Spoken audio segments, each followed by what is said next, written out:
All right. Assalamu alaikum. Peace be upon you all. I pray everyone is doing great. Let's go ahead and get started. Thank you all very much for, again, coming week in and week out. I know a number of you are probably on the way here as well. So thank you for accepting this invitation for our Open QA Coffee with the Sheikh session. Of course, if this is your first time at this session, it's an open question answer session. Many times when somebody embraces Islam or they're on that journey to learn more about the faith, they have tons of questions, which is good. So what we do is have a support system where we can have our knowledgeable scholars, imams, community leaders that come and help us through these questions, right? So again, please don't feel shy. Feel free in asking your questions. If you want to ask on behalf of someone, you're most welcome to do so. Please don't wait till the tail end of the conversation because typically then we're rushing. We don't have time. So do it from the beginning if it's okay. We always try to get started with a short reminder for a few minutes, a minute, 2 minutes, something like that. We'll let Shaykh Jibreel take it from there with the reminder. And then, of course, I'll come around with the mic and then we'll go ahead with the questions. A number of announcements, of course, at the end. So please hang tight with us till the end. Number 3, if you haven't as of yet, just a friendly reminder, you want to grab your light dinner, as we call it, just some nice snacks for you guys prepared by our volunteer team. May Allah reward them and bless them all. Our snacks, coffee, tea, all that good stuff. Please don't feel shy. It's like a family. So we break bread together. We get here together. We enjoy it together. So don't feel shy. Please make sure to grab something. Of course, it's always an honor and privilege to have this sheikh, our sheikh, next to us here, inshallah.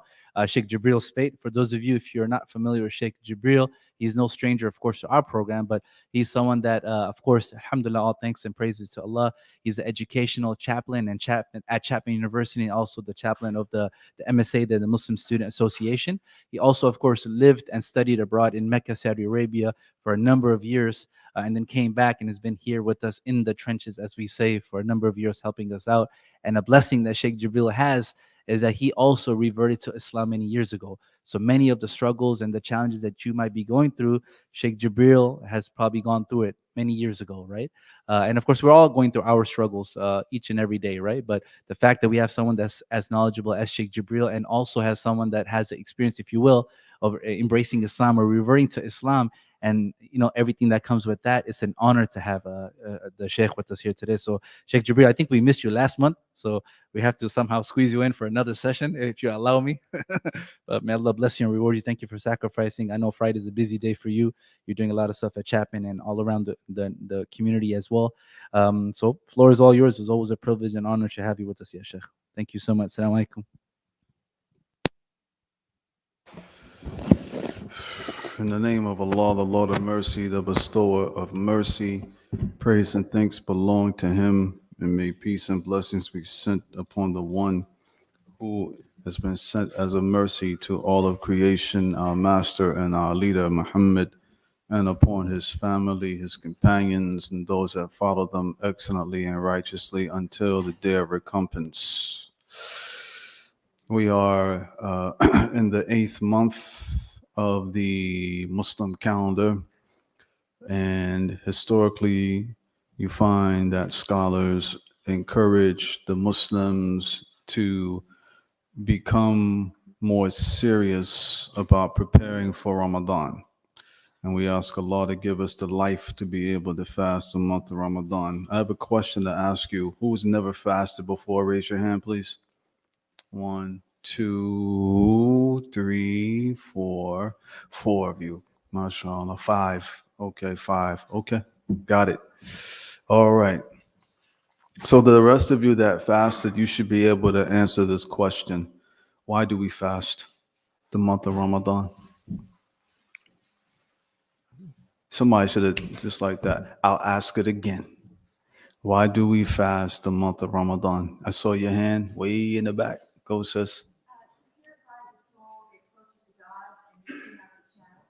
MashaAllah. Very good answer. To purify the soul and come closer to God. Yes, the very first verse you'll find in the 2nd chapter, verse 183. It states there, believers, it has been made obligatory upon you to fast just like those who fasted before you.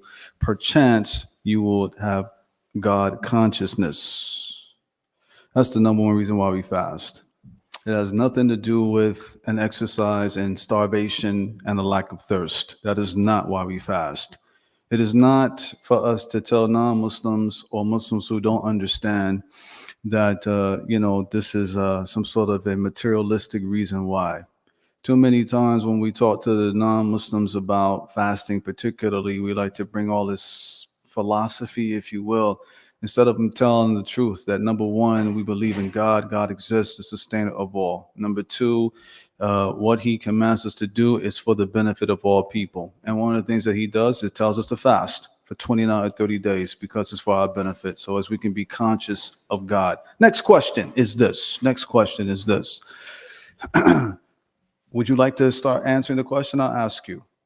What is a benefit of being conscious of God? Give me one benefit. MashaAllah. To have clarity of every of things in life. Very good. Another. Yes. Understanding the hierarchy, what's important. Beautiful. Yes. Uh, nice. Another thing is to control our desires and our temptations. Very good, very good. Another one, please. Another one. I see three over here, one over here. Do we gonna have some sort of a contest? What's going on here? Battle royale here. Only three or four. Yes, Tony. Go ahead, brother.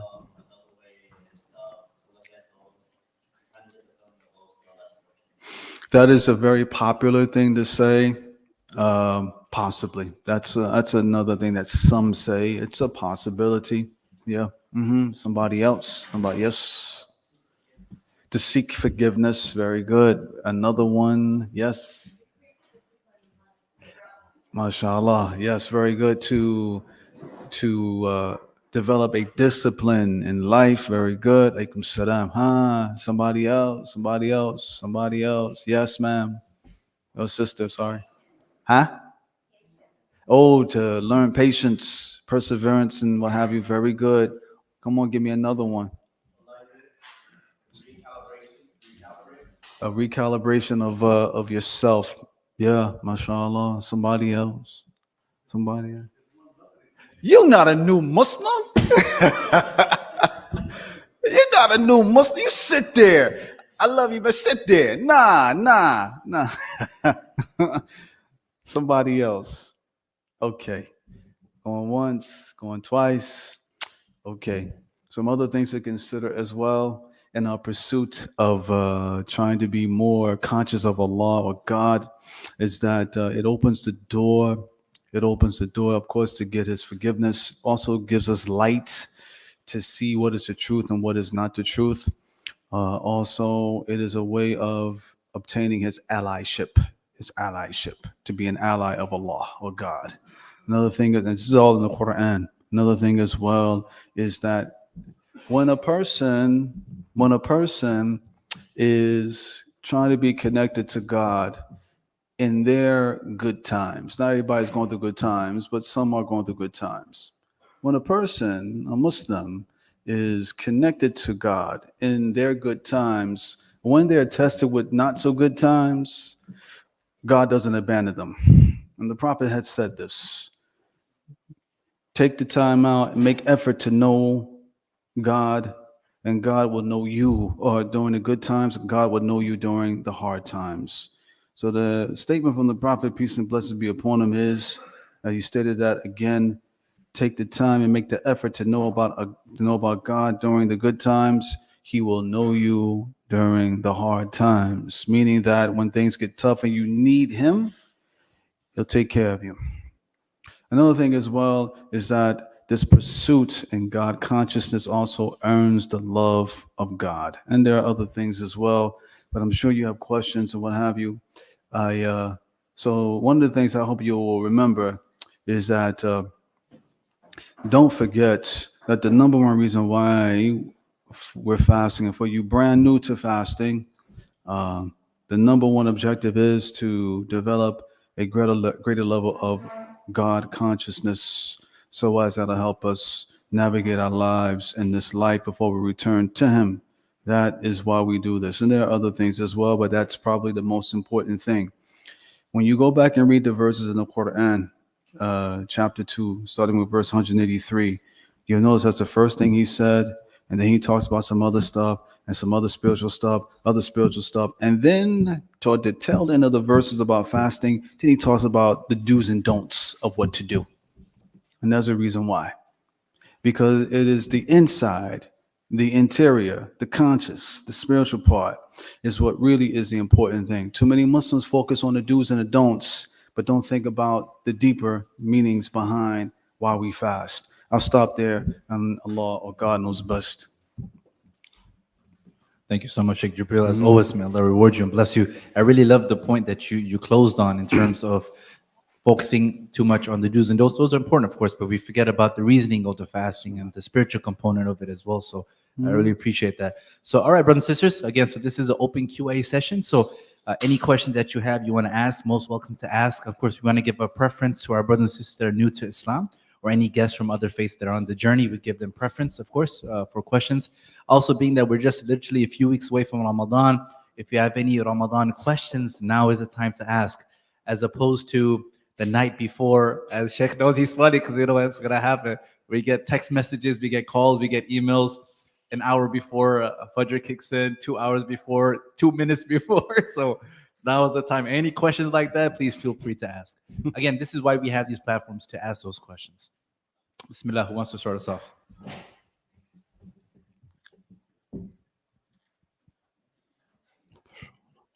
Assalamu alaikum wa rahmatullahi wa barakatuhu. Wa alaikum salam wa rahmatullahi wa barakatuh. Very good to see you again, Sheikh. Thank you. So I'm trying to memorize Quran little by little, MashaAllah. and so I'm wondering, aside from the Surah 12, 13, 14, Oh, what would be a good Inshallah. surah to memorize next? so you're trying to memorize the chapter of Joseph, the chapter of thunder, and the No. chapter of No, Abraham? 112, 113, 114. So Oh, that's I'm the about to end. say, whoa, So- okay, mashallah. No, so I'm starting gradually. So I'm wondering what would be the next like couple surah that would be good for me MashaAllah. to memorize. MashaAllah. Well, of course, you should. You said it very well. Is that when you are on the pathway of memorizing the Quran, you want to be progressive. You want to be consistent. You want to take a little bit piece by piece. Traditionally, memorization of the Quran usually starts, as the scholars would say, from the bottom to the top. In other words, from 114, 113, 112, 110. I said that right? 14, 13, 12, 11, 110, 109, etc. until you get up to the second. And that's how you should do it. That's how you should do it. Okay, thank And you. I also want to add something as well, which is it's fantastic that you're memorizing. Don't forget what you've already memorized, as that should take priority. And Allah knows best. May Allah grant you success. Ameen. Jazakallah khairan. Wa iyaki.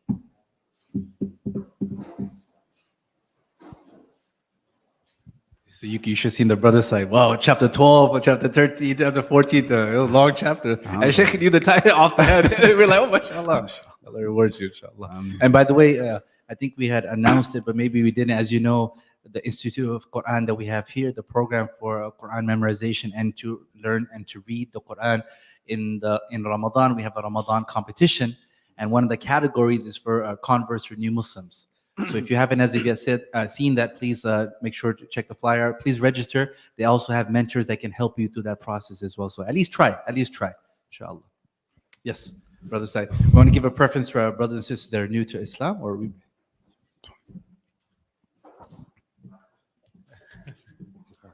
Assalamu alaikum, Shaykh. Alaikum salam wa rahmatullahi wa barakatuh. So my question is, I'm learning Arabic through Sheikh Shahid from Masjid Ar-Rahman. He briefly touched on something. He said that there is like 7 different ways of understanding or 7 different ways of learning Arabic. I'm not sure. We were going through a verse in the Quran, and he was saying something about 7, and he said that in Islam there's 7 There's something about the number 7. I just wanted to know if you could briefly touch on that. I didn't get to finish answering the question to him. As far as the different ways of learning Arabic, I don't know if there's 7 ways or not, but generally speaking, when it comes to language acquisition, um, whatever that language might be, you have the mother language, and then you have after that a second or third language. Generally speaking, the more vocabulary you have, the better. And then after that, and then with that, of course, listening in that target language. Those are the 2 things one should probably most definitely have: vocabulary and training their ear to listen. Now, as far as the number 7 is concerned, yes, depending upon the context in the sentence, 7 can mean literal, can mean metaphorical. Like any language, there are also literal and metaphorical usages. 7, the word 7 also can mean, or 70 as well, can mean literally 70, or it can mean a large amount. A large amount. So you either have the literal or the metaphorical. That's probably what what he was referring to, and Allah knows best. All right, excellent questions. Like example, when Allah told the Prophet, peace and blessings be upon him, when he was addressing, as you find this in the 9th chapter, it's called At-Tawbah in Arabic, or the chapter of repentance. That chapter is pretty scary because it talks about not only military engagement, but also calling out the hypocrites as well. May Allah protect us. And in the area where Allah or God talks about the hypocrites, he tells the Prophet, peace and blessings be upon him, whether you forgive them or not forgive them, if you were to forgive them 70 times, all right? So some scholars say, it seems that most scholars say it means an abundant number, more, no matter how much you ask Allah to forgive them, Allah will never forgive them. So that's an example, and Allah knows best.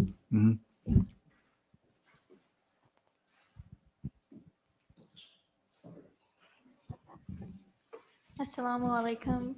Wa alaikum salam wa rahmatullahi wa barakatuh. So this is gonna be my first Ramadan, but unfortunately I have to travel out of the country for like a week, like the second to last week of Ramadan. But because it falls within the last 10 days, I'm wondering like how does it work for traveling and like breaking your fast? Like what do I have to make up and what do I not? And then as far as the last 10 days being like super important, like what should I be doing myself because I'm not going to be here?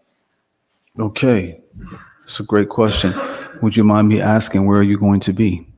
I'm going to Costa Rica. Excuse me? Costa Rica. Costa Rica. MashaAllah. Any Muslims there? Okay, so that's first thing. Look up the Muslims. That's for sure. Okay, you're traveling. May Allah protect you during your travels and bring you back safe. First thing. You have 2 options. As a traveler, well, first of all, very important, is the nature of your travel permissible or impermissible? Let me give you an example of impermissible traveling. I'm traveling to do something clearly foul in Islam. Gambling, I don't know, partying, whatever, getting high, you know what I'm saying? I mean, Yeah, no, it's just with my family, but they don't know I'm Muslim. So like, they don't know you're Muslim? No. Oh, Yeah. okay. So, okay. So you have another challenge there too? Okay.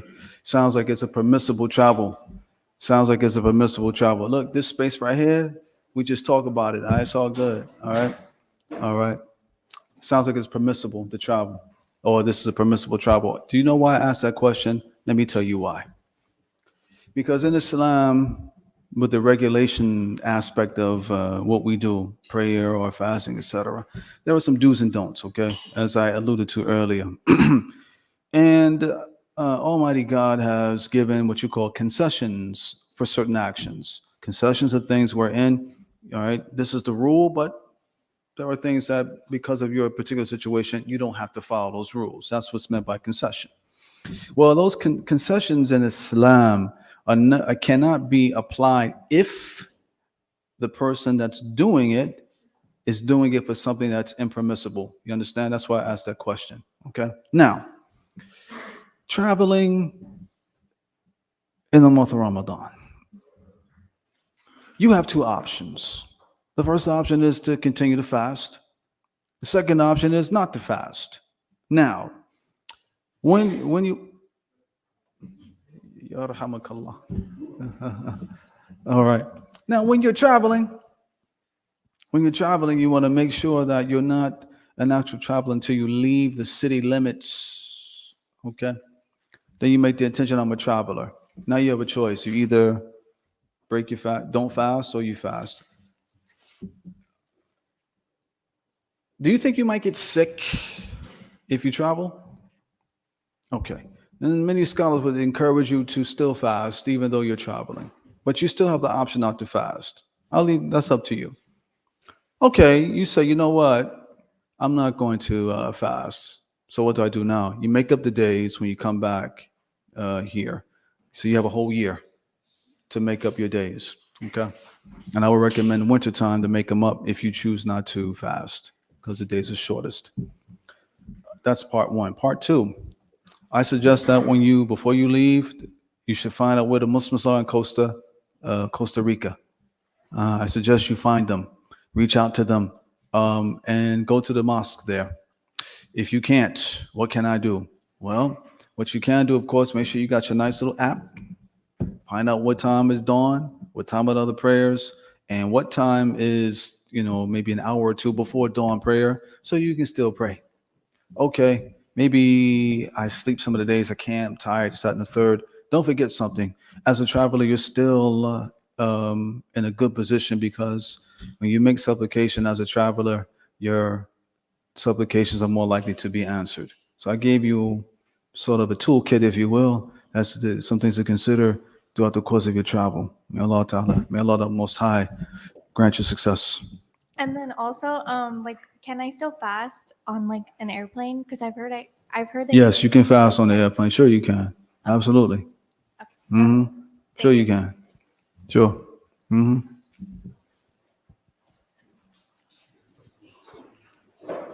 Now, very important thing, though. Very important thing. If you start your fast here, i.e., you start at dawn time here, you don't break your fast according to the time here. You break it according to that time over there. Keep that in mind, all right? So how far is the trip? How long is the trip from here to Costa Rica? I don't know. Oh, yeah, like 2 hours ahead or behind or what? So it's 7:40, 6:40 now, it's 8:40 there, something like that. All right, okay, cool. So when you get there, when the sunset, break your fast. And then when you're there, follow the time according to Costa Rica. And there you go. Allah knows best. Questions? Again, we want to give a preference for our brothers and sisters that are new to Islam, inshallah, or our guests, and then we'll come to the remainder of class. Before I give it to Sister Yuki, anybody else?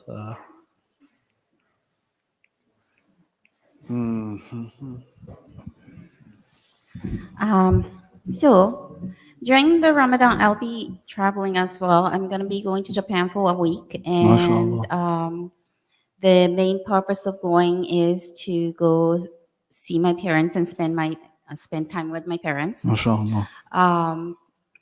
So my parents are not Muslim yet. Inshallah, one day. Inshallah. And I know that there are enough mosques there.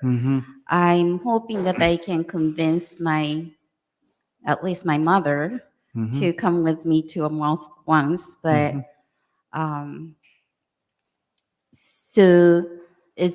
guess my question is that during the time of Ramadan, and is it more beneficial for me to try to go to the mosque every day or just try to spend time with my parents? When last time you saw your parents? I'm sorry? When was the last time you saw your parents? About 6 years ago. Your parents take priority and from time to time go to the mosque. Your parents take priority, for sure. We have in the Quran, in Surah, the chapter Luqman. Luqman. Luqman was, according to narrations, he was a famous black judge for the Israelites, the children of Israel. He was known for his piety. Anyway, that's the 31st chapter. In it, it talks about, well, Allah talks about, and if your parents, fight you or they dispute with you with regards to doing polytheism, then do not obey them. In other words, don't obey them concerning worshiping other than Allah. Okay. And then the next part of the verse says, and accompany them in that which is good. And accompany them in that which is good. So you haven't seen your parents in 6 years. You should accompany your parents in goodness to the best of your ability. And if you need to go, if you like to go from time to time, make that arrangement with your folks. But I would discourage you, or rather, I would advise you to don't spend most of your time in the mosque. Spend your time with your parents. Talk to them about Islam. Catch up with how's it going. They're going to want to know why you're Muslim. So that's going to be a conversation and a half. Great time. May Allah grant you success. Thank you. You're welcome.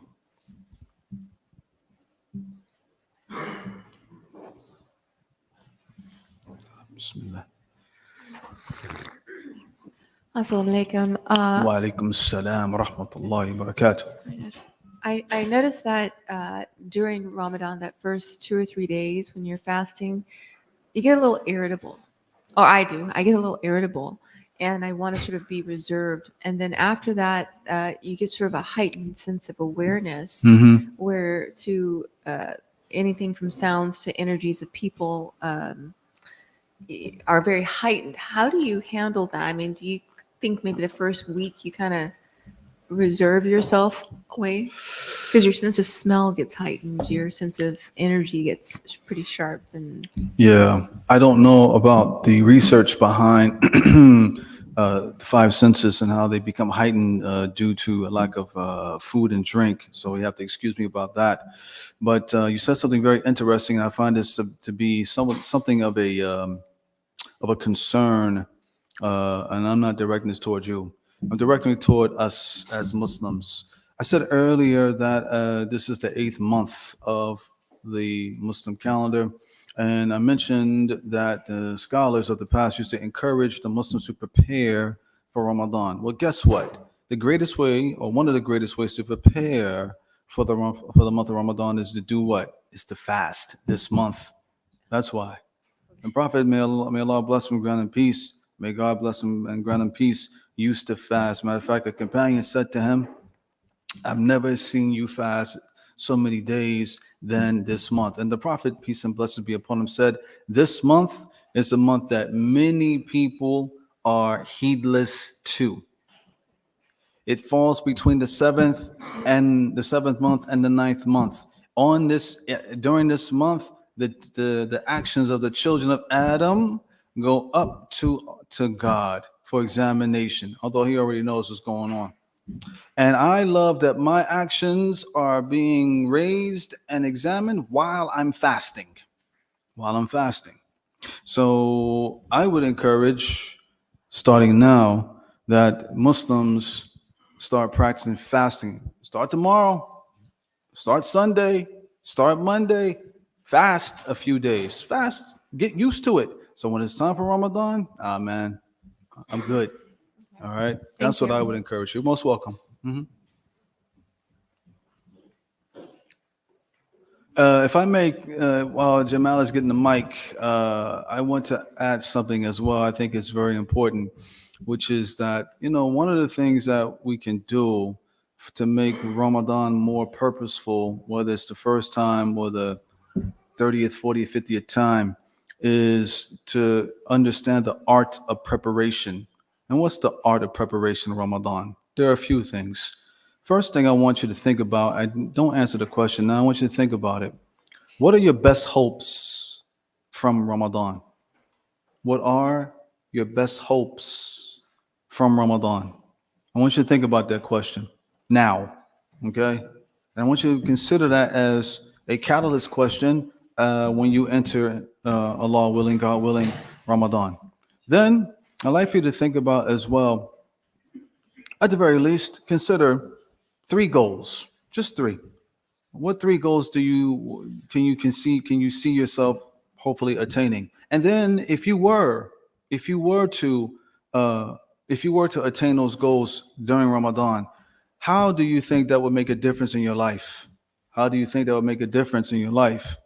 See, Ramadan is a transformation, as I mentioned before. Also, I would encourage you to start learning to have a sleeping program, a sleeping program. As some of you already know, you've already fasted, you know that sleep can be a challenge in Ramadan. So ask yourself, how's your sleep schedule now? Do you need to adjust it? Do you need to adjust it? I would also encourage you as well to, of course, come to the programs that this mosque and others near your locale are doing to prepare for Ramadan.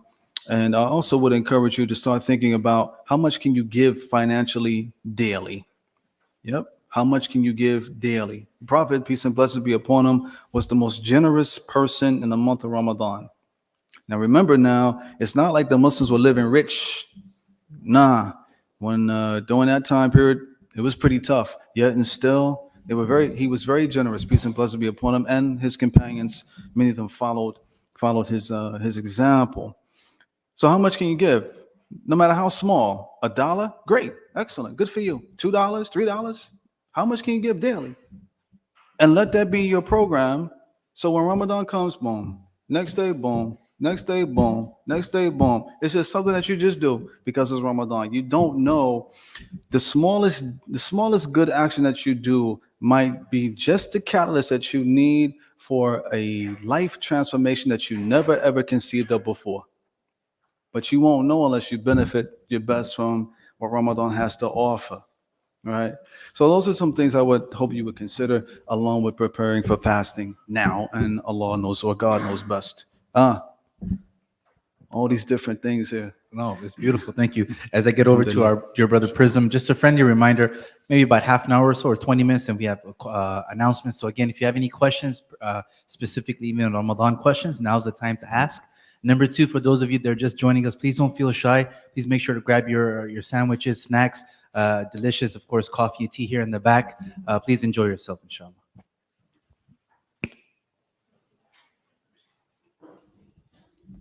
Assalamu alaikum, Sheikh. Wa alaikum assalam wa rahmatullahi wa barakatuh. My question pertains to music, specifically as a revert. Last year, when I converted, I decided to take a pause on my hobby of making digital music, very associated to the culture of hip hop. It was a way to express myself, so lyrically, poetically, technically. But during the Ramadan, I said I'm going to cleanse for the first time from music, just a personal commitment, and it was successful. But now, in general, what are some of your insights as to music? I understand there's various schools of thought, but I would like to transition to still making ambient music without lyrics. But I'm still I'm not in a rush.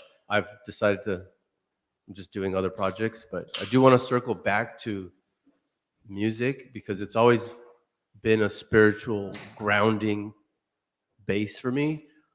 So as I revisit and come back to my creative music hobby, what's a good outlook for me to maybe, like a perspective or any insights that you would have as a convert?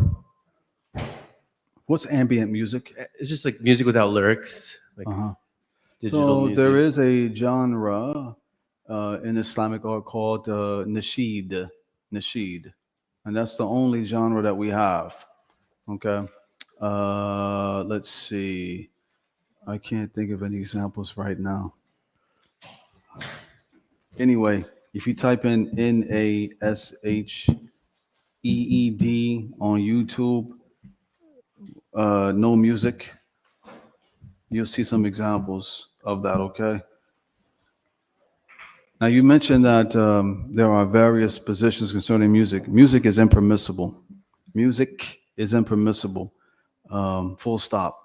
And I'm aware that some have tried to uplift the minority view that music is permissible provided that certain things aren't in it and what have you.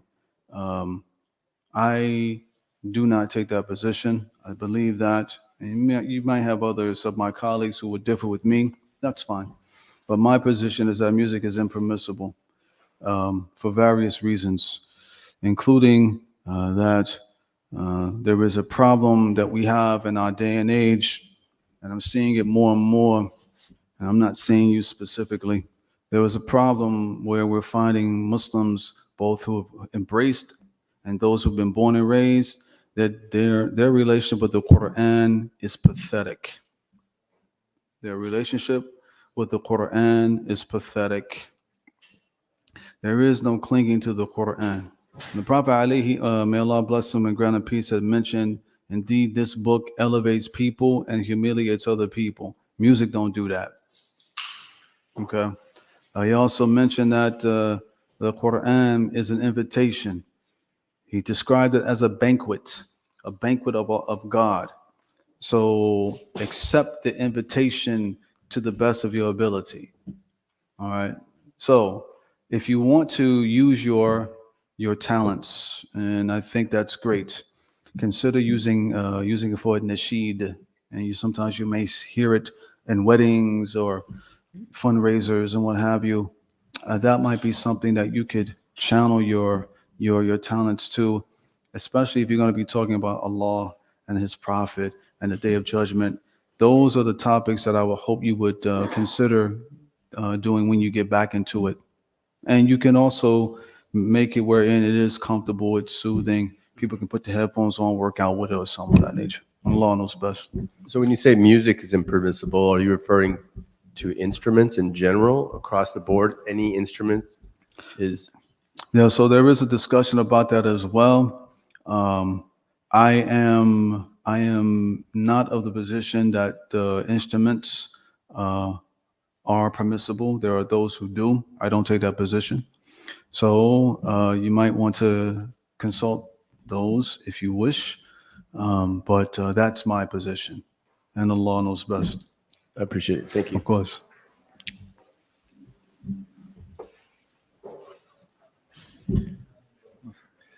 All right, inshallah. Questions? Brothers and sisters here? John, inshallah.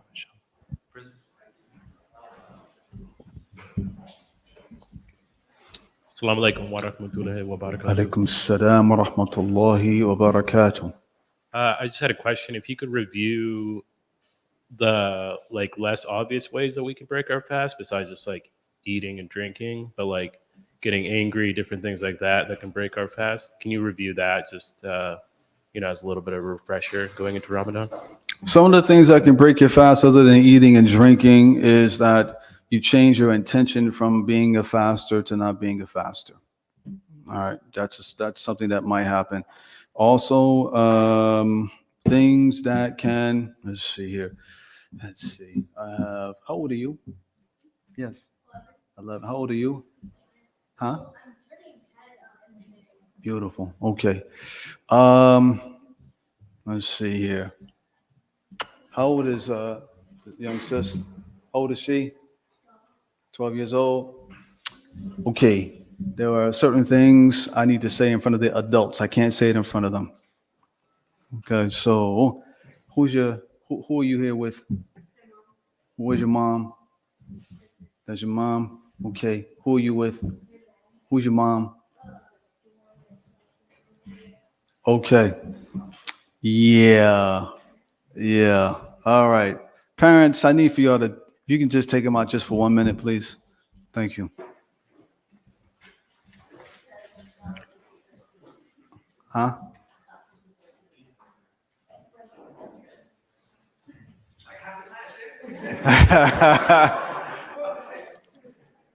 When I finish, please get them, okay? Wow, mashallah. Just give me 1 minute, all right? That's all, 1 minute. All right, now we got the adults in the room. There's another thing as well that can cause the breaking of the fast, and that's masturbation. That's why I want to say it in front of them, okay? Anything, of course, that can bring about sexual desire, whether it be from the man or from the woman, that can cause, and I'm talking about actual ejaculation and the like, that will cause a breaking of the fast. They can come in now.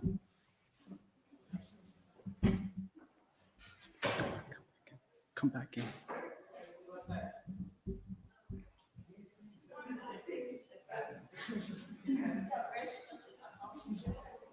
Come in.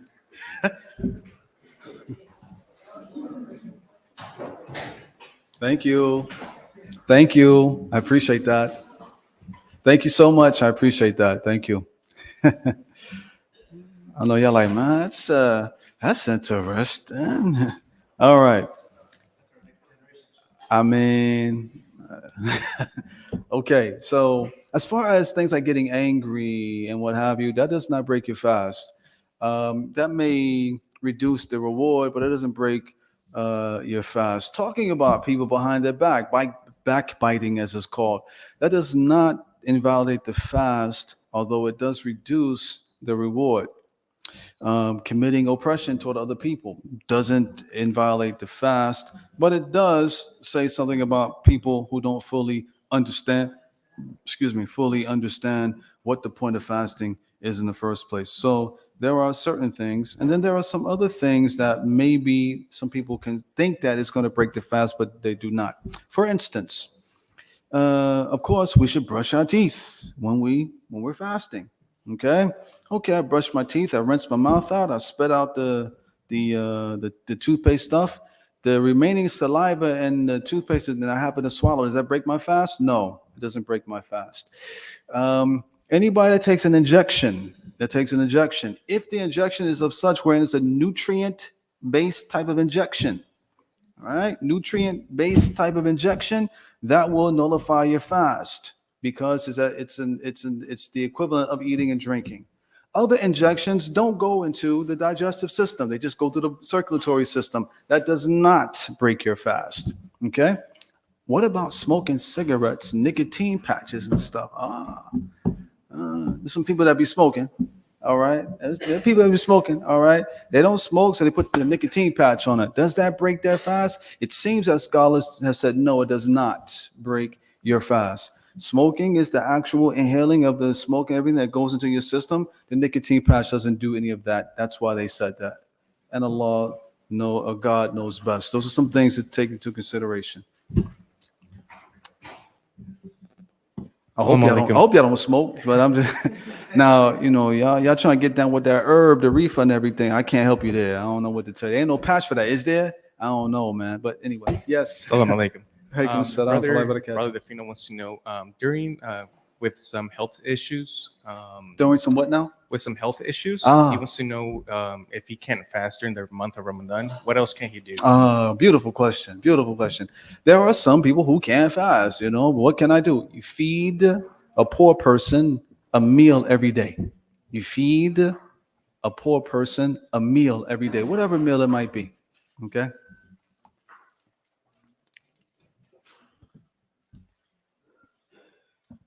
And just on that note, Shaykh Jibreel, if you don't mind, if you can just, I know some people, they might take that and say, hey, I have a headache.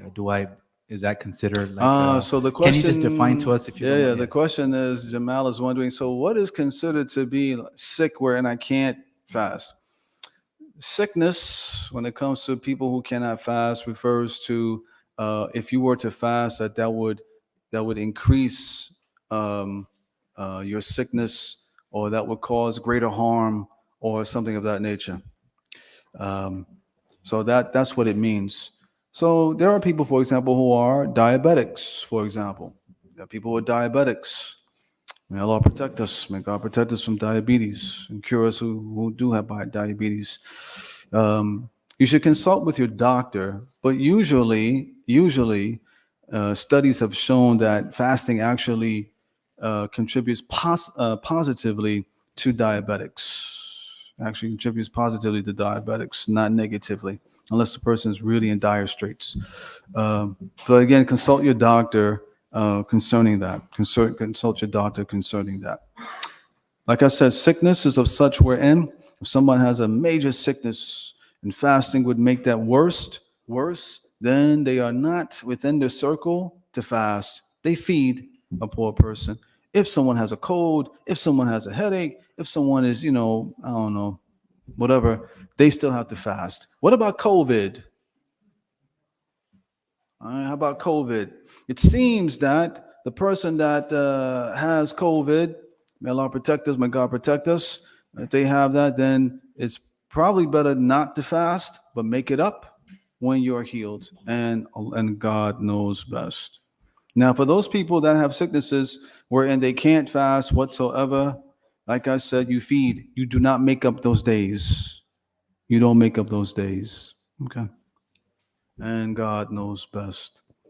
And Shaykh Jibreel, thank you so much. I really appreciate it. And for those that don't have like a chronic illness or something like that, if it's a headache or a cold, let's just say, and they start their fast and they end up breaking it for whatever reason, and it's not a chronic illness, they don't feed someone, they have to make up that fast. They have to make up the fast only.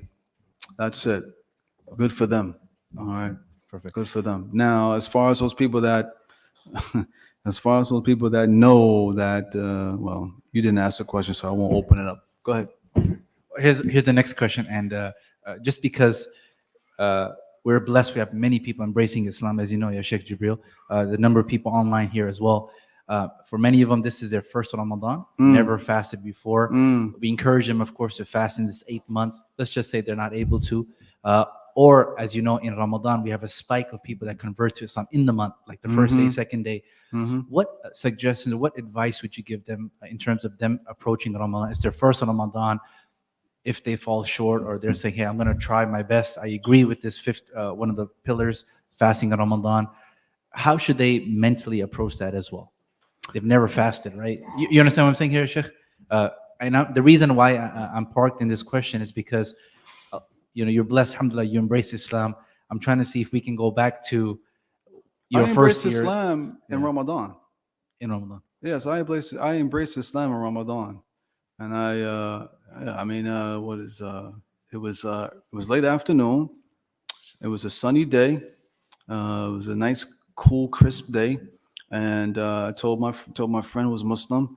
We were in the engineering building at that time. I said, I want to be Muslim. But actually, we taught this, that, and the third. I said, what I got to say, be Muslim. I went outside of the building and I said my testimony of faith. Gave me a big old hug. And then he told me, now you got to fast. How's that? I said, really? Wow. It wasn't no, don't worry about it. Nah, you got to fast. I had 10 days. I was in the last 10 and I had to fast. All right. So I fasted. So, okay, what happened? Well, that brother, may God bless him, called me before dawn prayer. He checked on me, made sure I had the food, had the dates. We had dates and cream cheese, yes, to break fast. And he also, made sure that I got up, to fast. So I would say number one is, this might seem a bit cold, but it's for love. Don't use the excuse of you being a new Muslim as a crutch to say you can't fast. Don't use that. Okay. If in fact if you say I totally agree with submitting to the eternal creator, I've never done it before, but I'm gonna do this, then you go for it. Let me tell you something. My first day of fasting, it was rough. Joint was rough, man. Because I was used to eating and this. Y'all know how it is. Used to eating and this, that, and the third. Coffee wasn't something that was in my regimen at that time. But I ate. You know what I'm saying? I was a lot younger then too, so the metabolism was a lot higher. So I ate. You know what I'm saying? But I couldn't eat, and it was tough. But I did it, and I thank God for that. So please don't use that as a crutch to say I can't do it. You got to try. Number two is you can't do this by yourself. That's one thing I can also say is that Find people that, and let the Muslims who have experience, let them sort of be your big brother, big sister, if you will, and let them keep tabs of you, keep tabs on you. Make sure that you got that you're doing well with that.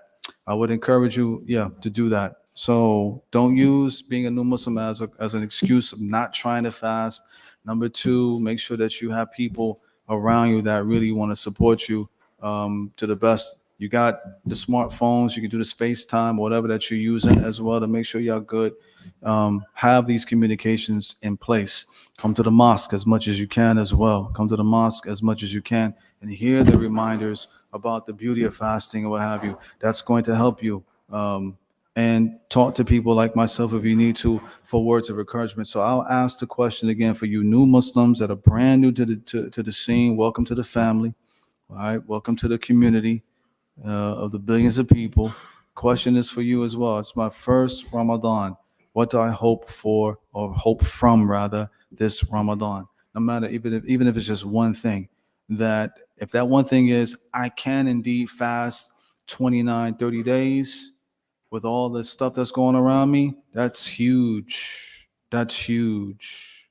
So you don't have to talk about you want to scale Big Bear or whatever. All right.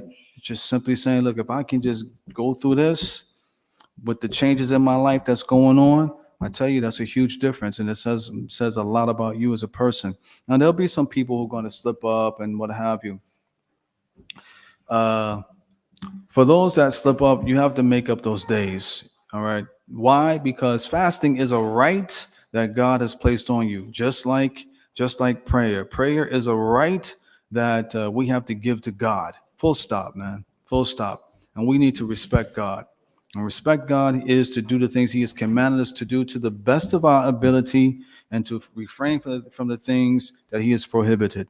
So when it comes to fasting, fast to the best of your ability. Try. You couldn't do it, then what you're going to do is you're going to make up that day before the next Ramadan. Take your phone out. Whatever the notepad that you got, make a note of it so you'll have it. So you remind yourself, okay, I got to make up this day. That's what I would suggest.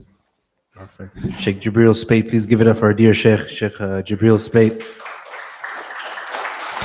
And another wonderful session, ya Shaykh. Thank you so much. I really appreciate it.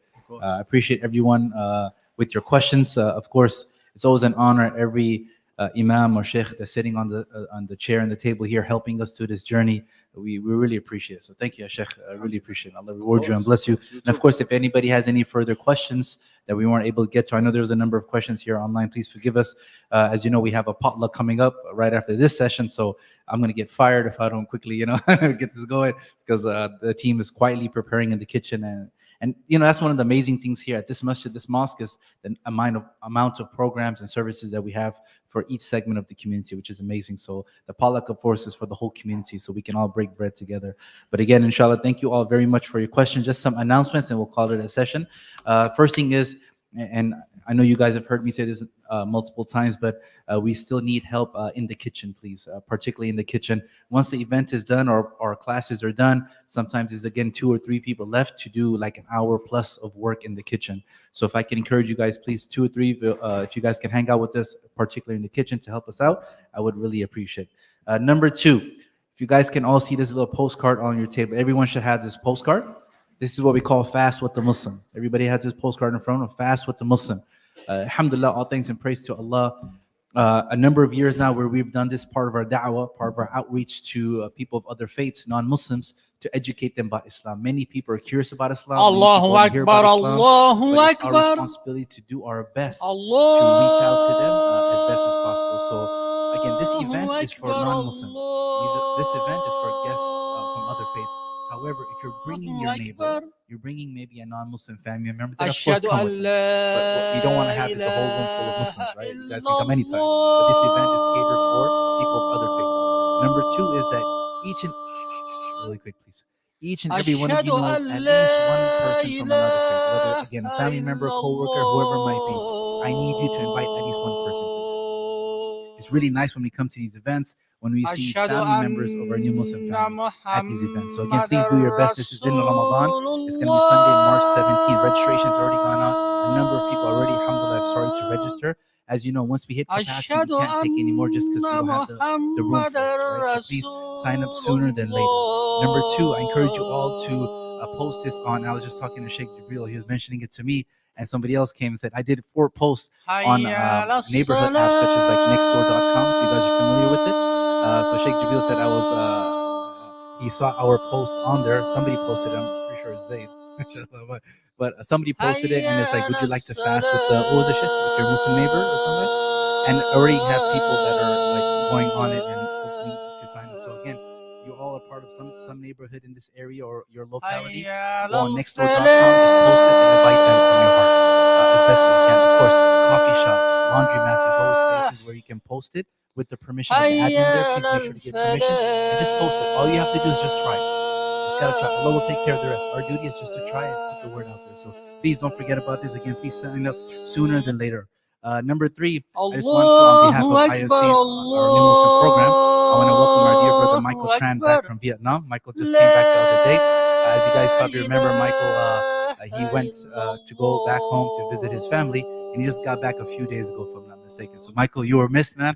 But thank you for texting me, keeping me updated as to how you're doing, and it's good to have you back as well.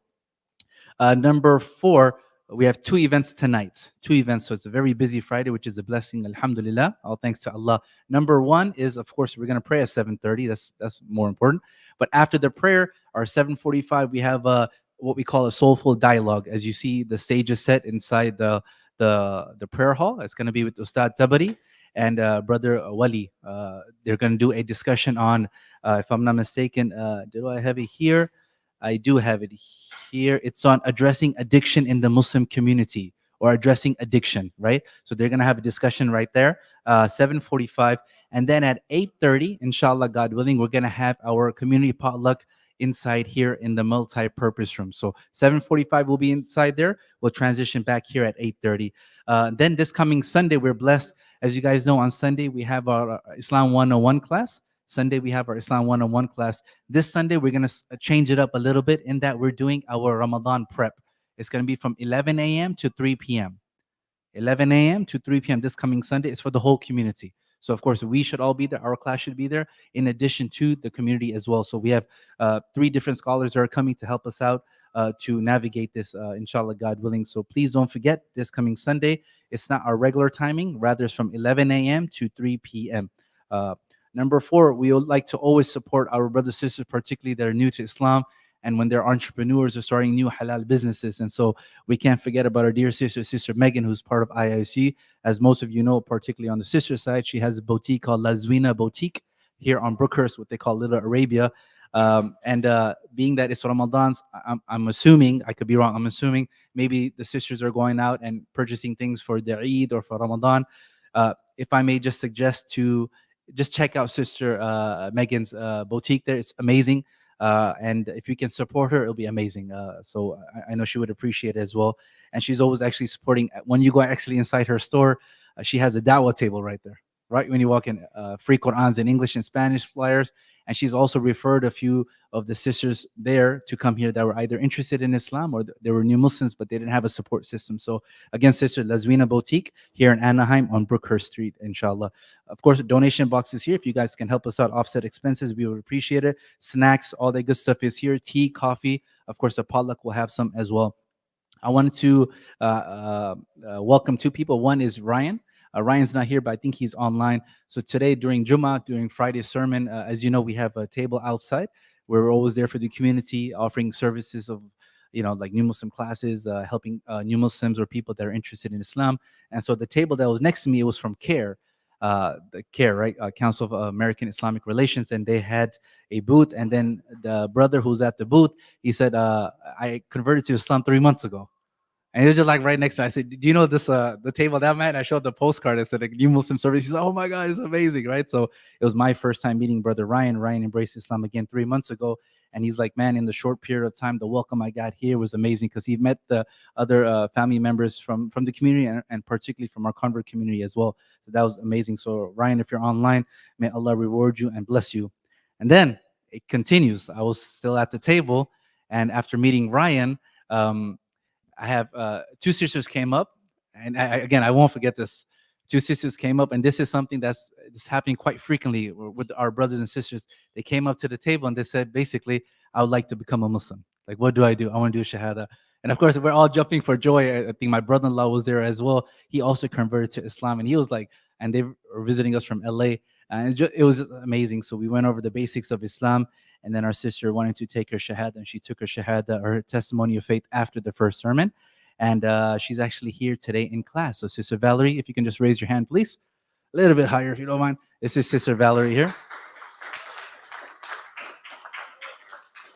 She's literally like 6 hours old based on her shahada when you became Muslim, right? So Sister Valerie, welcome to Islam. May Allah reward you. May Allah bless you.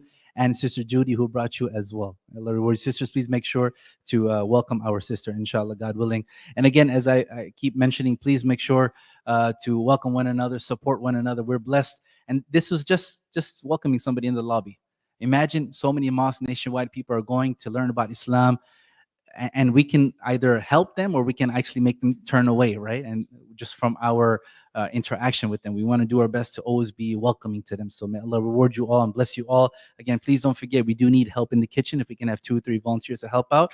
And the last thing, I know a lot of announcements. The last thing is we have a community potluck. So as we try to do, we put the tables and chairs together. So again, before we start, we're going to have a straight row of tables on both sides and chairs on both sides. Please make sure there's enough gap between the chairs so people can walk. So as we do community potluck style, we'll have rows going this way, if it's okay, and rows going that way. So one section here, one section here. We can leave a little bit of gap in between. And then 7:30, we'll meet everybody inside. May Allah reward you all. Thank you all very much. Assalamu alaikum. Shaykh Jibreel, as always, thank you so much, Shaykh. May Allah reward you.